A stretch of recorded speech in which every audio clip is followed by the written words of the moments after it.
pants, pitching shoddy, blasting thotty, snatching pentagram and crucifix and style, switching, cruising, sipping, never capping, wigs, splitting bars. I be dripping sauce with so cold it thaw, sawed off, chop it like with thaw, eat you like coleslaw, Darth Maul, infrared your squad, aim it at the clock, outlaw, coming out the knock like I'm Santa Claus. Yo, broad, trying to snatch my drawers, made the app install just to chat. She like, where you at? Let's drink alcohol off the map, sipping on the yak, blunt lit on my paw. I'm a mutt, I'm a fucking dog, you a chihuahua, bow wow, yippee yippee yo, yippee yippee yay. Downtown with a hippie hoe, litty every day, throw down, hit you sissy foes like I'm Johnny Cage. Talk down, let the stiffy blow, where your body lay. Gang gang, gang gang gang gang gang, gang gang gang gang gang, swing things at all of these lanes, make them drop they chains. Gold fang, look like major pain, let's go run this thing. Nana clips, call them plantains, young orangutan, off the chain like a fucking slave, running through the plains. I'm the main, bitch, you know the name, talking shit, click bang, bang, bang, give me money, man, or drip bloody rain, pop your brain like you some champagne, pull you off my lane. Psychopathic, always snapping, lunatic, and body bagging, Ruger gripping, nightmare giving, cocky, kick your pants, pitching, shoddy, blasting, thotty, snatching, pentagram and crucifix and style, switching, cruising, sipping, frickin', wig, splitting bars. I be dripping sauce, with so cold it thaw, sawed off, chop it like with thaw, eat you like coleslaw, Darth Maul, infrared your squad, aim it at the cloth, outlaw, coming out the north like I'm Santa Claus, bitch.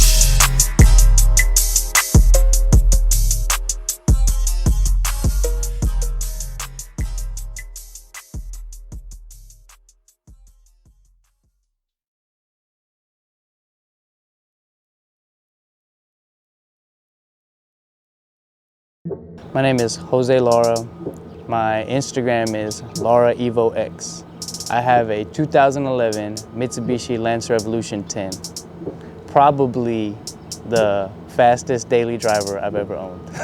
Since I got into cars, I had a friend who had a Evo 9 and he gave me a ride in it, and I fell in love with the Evo platform at that point. It was like the first fast car I ever rode in, so I had like this crazy love for it.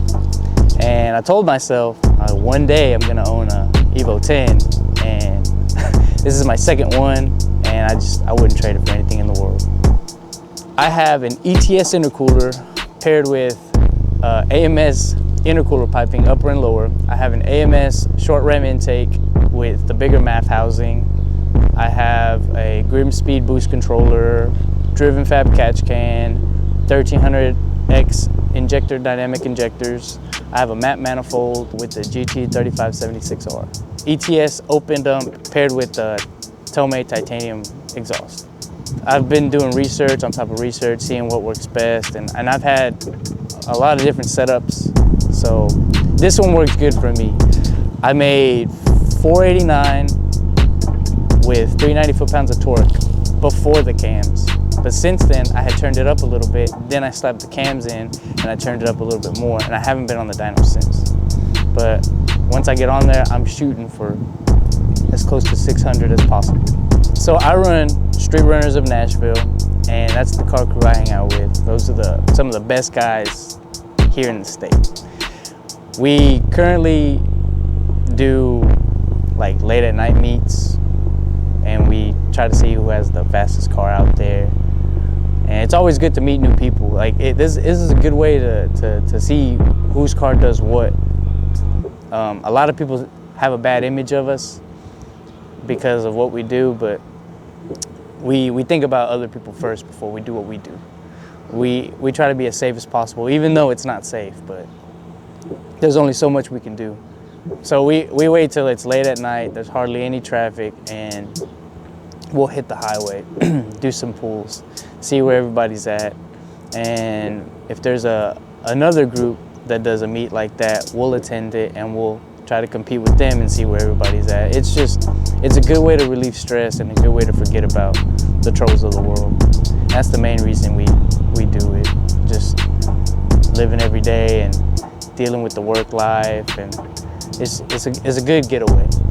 That feeling you get, all your hard work, everything you've ever done to your car, all the money that you spent on it, all the hard work, it's worth it once you do that first pull and you're shifting through the gears and everything's working perfectly and smoothly, and you just forget about the world for a second.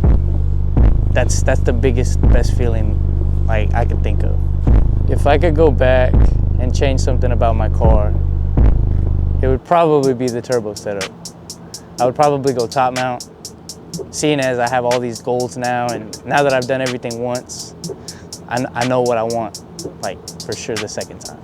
Because I want to be known as the fastest Evo 10 in Nashville. I get compliments a lot. I don't like to brag and I don't like to gloat about it, but everyone likes how it sounds. They tell me all the time it sounds like a V8 because of the cams. So probably the best comment I've ever gotten was in the drive-through window, and the guy tells me, what size motor do I have? And I tell him it's a 2-liter, and the expression on his face was, it was ridiculous.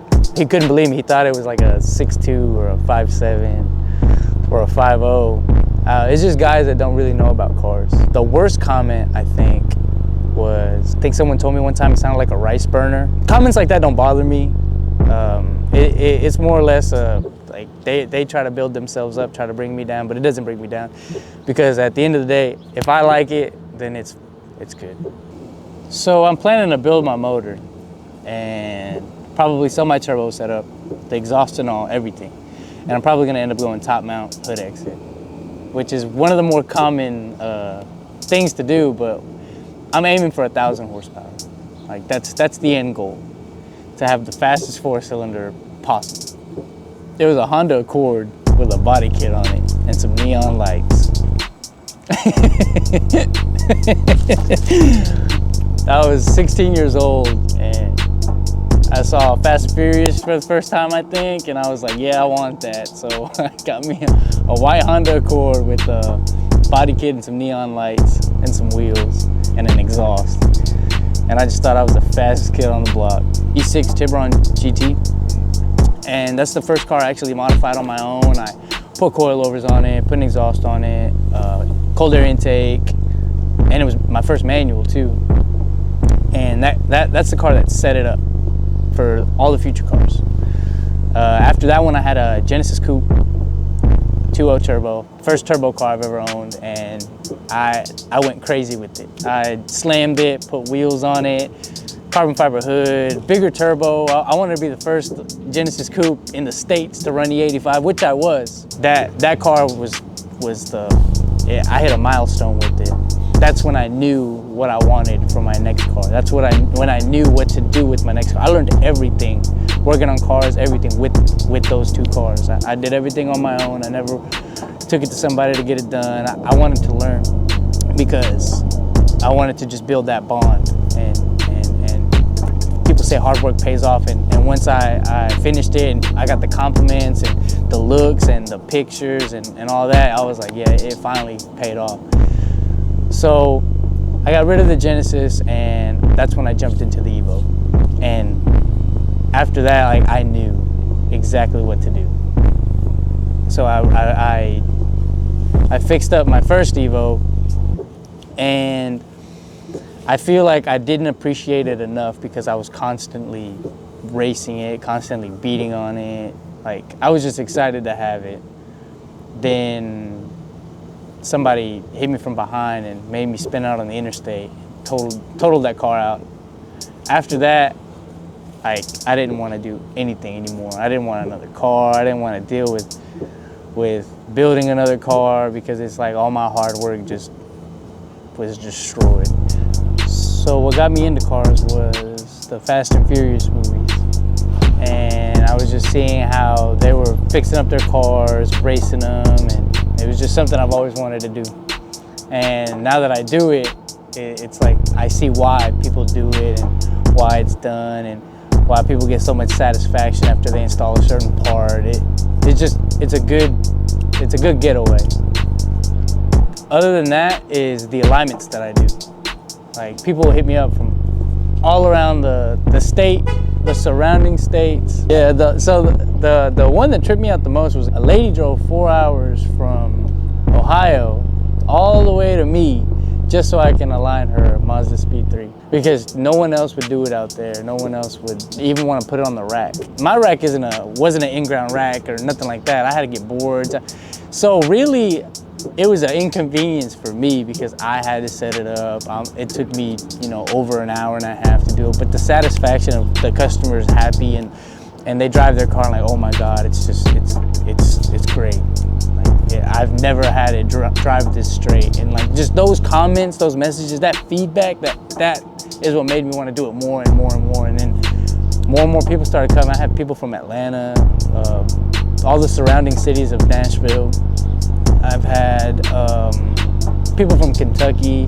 It's a good feeling when I get hit up and they're like, hey, I'm coming from so-and-so, can I get an alignment done? And I'm like, yeah, come through. It's great. Like that positive feedback and like, oh, I'm the best to do it and stuff like that. Like that really goes a long way for me because it makes me want to just continue to do it instead of just stop. All right, that's it for this interview. My name is Jose Lara. If you want more content, you can follow me on Instagram at Evo X. You can DM me for alignments and all that. We can get you sorted out.